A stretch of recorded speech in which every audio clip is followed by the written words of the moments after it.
Assalamualaikum warahmatullahi wabarakatuh. Perkenalkan, nama saya Zainuddin SPDI, guru Madrasah Ibtidaiyah Al-Muhajirin. Saya dipercaya untuk mengampu mata pelajaran fikih. Nah, untuk kali ini saya akan membahas materi tentang khitan di kelas 4. Nah, materi khitan ya bertujuan agar peserta didik ya mampu meyakini khitan sebagai syariat Islam. Itu yang pertama. Yang kedua, peserta didik itu bisa menunjukkan perilaku bersih dalam kehidupan sehari-hari. Yang ketiga, menjelaskan pengertian dasar hukum dan usia pelaksanaan khitan. Itu adalah tujuan pembelajaran khitan. Nah, sebelum kita masuk ke materi khitan, saya akan membahas sedikit tentang sejarah khitan ya. Nah, jadi khitan ya, kapan khitan itu dimulai disyariatkan? Nah, kita harus tahu terlebih dahulu, dan siapa manusia pertama yang dikhitan.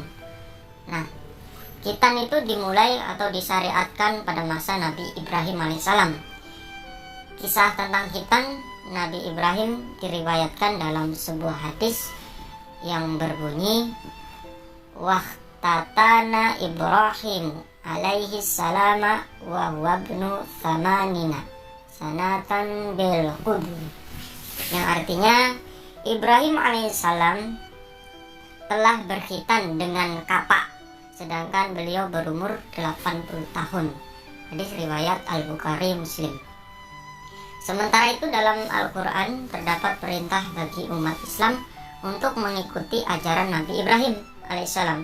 Perintah tersebut tertuang dalam Quran surat An-Nisa ayat 125 yang artinya, dan siapakah yang lebih baik agamanya daripada orang yang ikhlas menyerahkan dirinya kepada Allah, sedangkan dia mengajarkan kebaikan dan ia mengikuti agama Ibrahim yang lurus, dan Allah mengambil Ibrahim menjadi kesayangannya.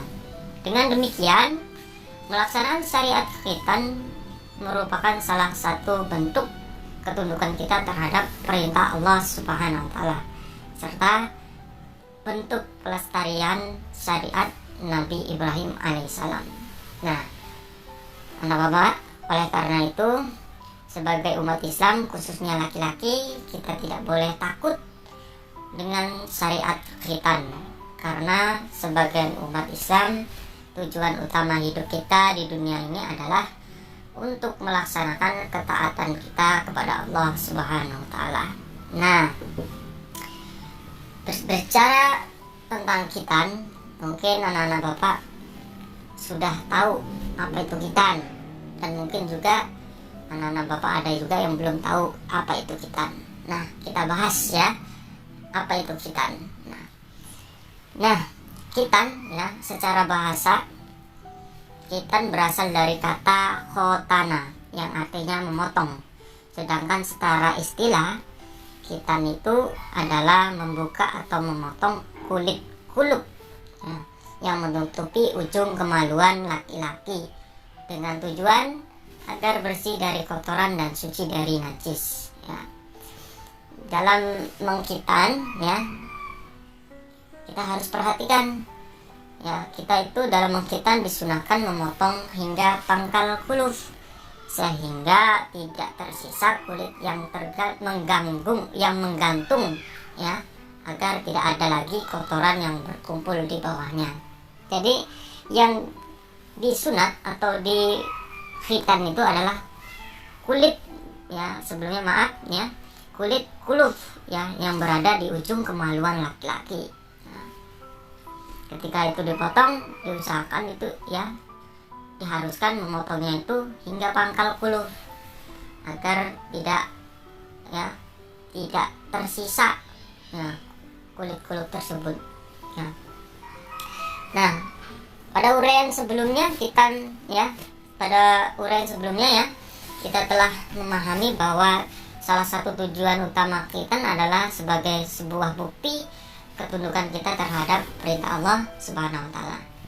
Sebagai zat yang maha bijaksana ya, dalam setiap perintahnya pasti ya ada banyak manfaat yang dapat diambil oleh manusia.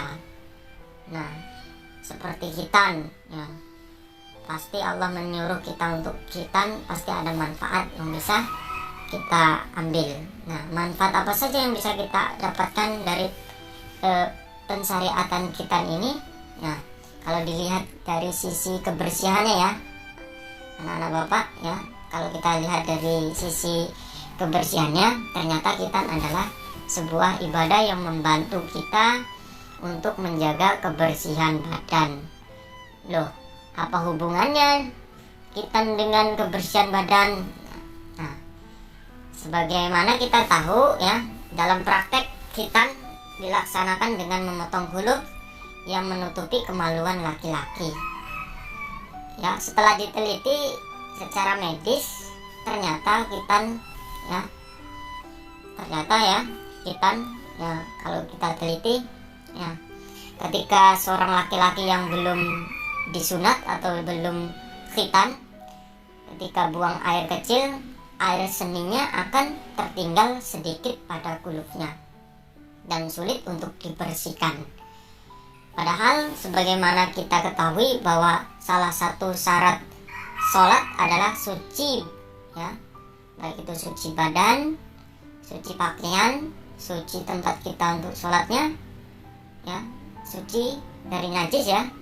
Nah, itu adalah syarat kita sholat. Nah, artinya jika seseorang, terutama laki-laki yang belum disunat atau belum khitan, melaksanakan sholat, kemungkinan besar ya sholatnya tidak sah ya, karena ketika kita kencing atau pipis atau buang air kecil itu masih menyisakan air seni atau air kencing ya, maka belum suci. Oleh karena itu Nabi Muhammad itu memerintahkan kepada kaum laki-laki khususnya untuk berkhitan. Itu kalau dilihat dari sisi kebersihannya. Kalau dilihat dari tinjauan medis ya, khitan juga mempunyai banyak manfaat ya. Menurut para dokter ya, kulit yang berada pada ujung kemaluan laki-laki apabila tidak dipotong akan menjadi sarang kuman. Nah, kalau kita biarkan terus-menerus, kuman-kuman tersebut dapat menimbulkan infeksi dan peradangan. Yang lebih menakutkan lagi, peradangan pada kemaluan ya dapat menyebabkan penyakit kanker. Nah, ini yang dikhawatirkan ya. Dengan demikian, sebagai seorang muslim ya, kita tidak boleh ragu lagi untuk melaksanakan khitan ya, utamanya untuk menaati perintah Allah serta menjaga kesehatan badan. Itu adalah utama dari khitan ini ya. Jadi setiap perintah, setiap syariat yang Allah berikan kepada hambanya pasti ada manfaatnya, termasuk khitan ini. Nah, untuk perempuan, praktek khitan dilaksanakan dengan memotong sedikit daging yang berada di atas faras. Apa itu faras?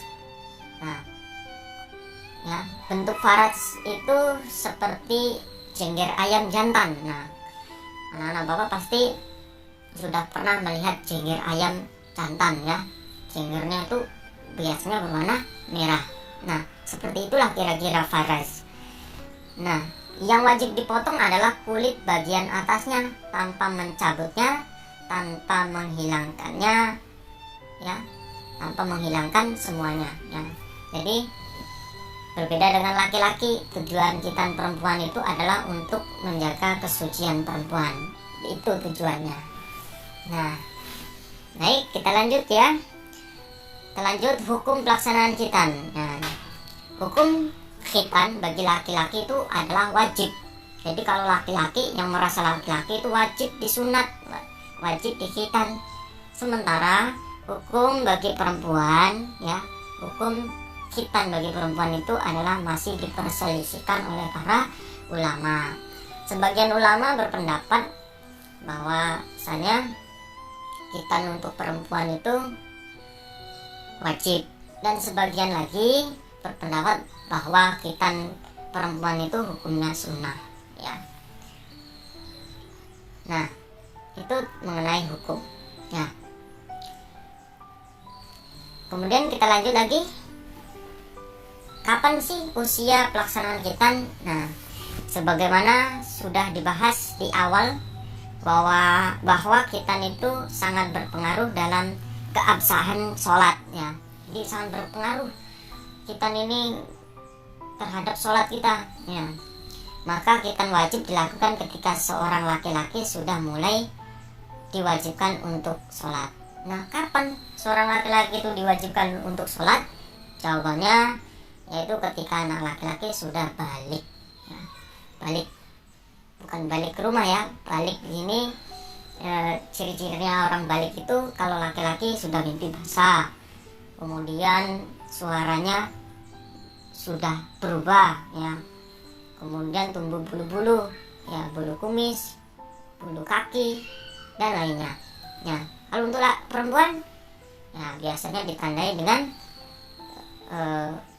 mengalami yang namanya menstruasi ya, kemudian sudah